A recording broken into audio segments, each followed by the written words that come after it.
Welcome to Winners Corner Sunday. It's time to take a trip to Solvalla racetrack. The main track is Stockholm, Sweden. And of course, it's time for Grand Slam 75, among other interesting things, Mike. What do you think about today's races? Well, pretty good fields. I'm a bit concerned about the weather predictions. It's predicted it's going to be very cold, so I think a lot of horses will be required to wear studs, at least in the hind shoes, and that may prove tricky for some of them who aren't used to it. So I think pay close attention to the track conditions as you place your bets.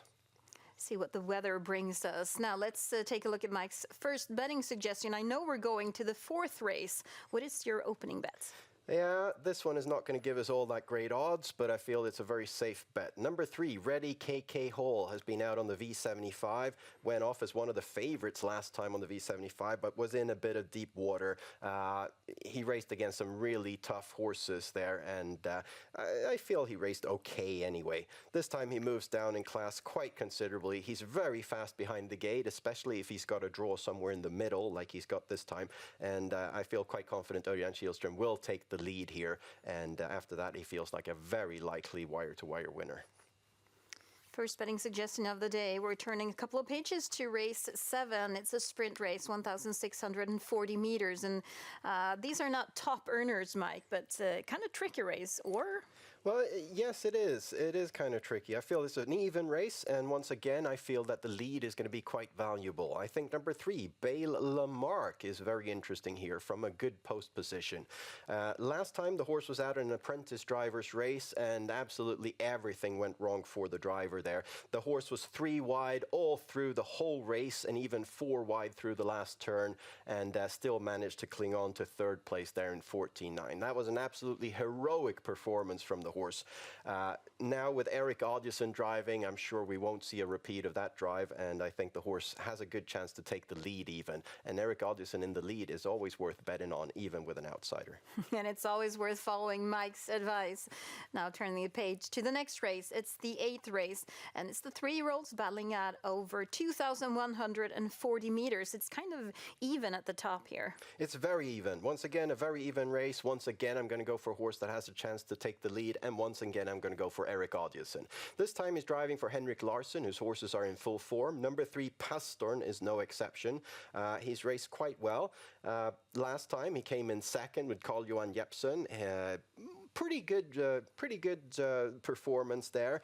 I feel that he's maybe a horse that needs a bit of even tempo. He doesn't seem to be all that speedy, but this time, if he can take the lead here, I think Erik Adielsson can set up the pace pretty early in the race, and that will make it very difficult for the favorites like number 12, for instance, to clear around the field and come up on the outside. So I think Pastorn has a good chance, even if it doesn't take the lead, but in the lead, definitely. Okay, then. Now, let's look at the 9th race. And there's quite a big favorite here, number 4, Joker Tuma. Is that a horse we can lean on, or do you have something else up your sleeve?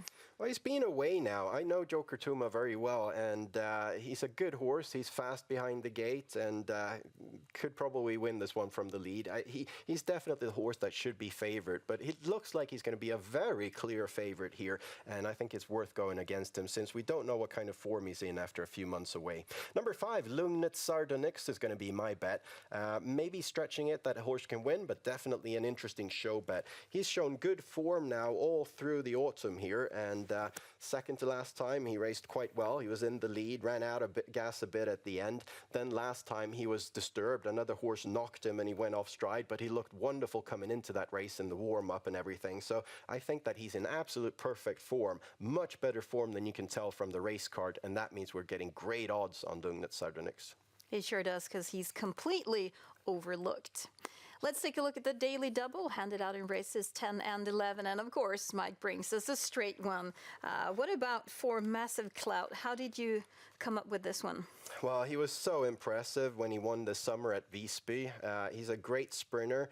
He's been away for a bit now, but Daniel Redén's horses are really racing well at the moment, and it seems they don't need to race themselves into form. They're already in full form when they come back to the track. So I think he stands out a bit here as the best horse. I'm worried that he may become favorite, but I like him. And then let's take a look at the second leg of the daily double. This is my favorite dish from the American cafeteria, Sloppy Joe. It's a really nice horse as well. It's a wonderful horse, and you know, I keep following him. We've had him as a bet here many times, and the draw is really bad for him because he may get locked in. So I would have liked him to be a bit further out on the outside, but with the slightest bit of luck, he should win this one. Peter Norman's horse is also in good form, and Sloppy Joe showed form last time as well. So 4 Massive Cloud and 1 Sloppy Joe, that's Mike's 1 combination daily double. Now it's time for the Grand Slam 75 handed out in races 5 through 11. We talked about almost every leg on the Grand Slam 75, but not the first 2. So let's take a look at the first leg. Horses 3 and 8, why these? Well, once again, Eric Oddison has number 3, and he's got a chance to take the lead. In that case, I think that horse must have a really good chance to win this one. But number 8, Lura, is the best horse in the race.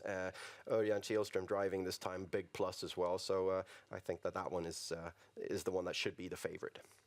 And then looking at the second leg, horses 3 and 10. Yeah, once again, number 3, a good post. Örjan Kihlström driving, and Viper Levesque is my personal pick here. But Siegel Garline has been quite impressive in 2 straight wins, and maybe a bit dangerous to leave off your system. So I'm doubling it.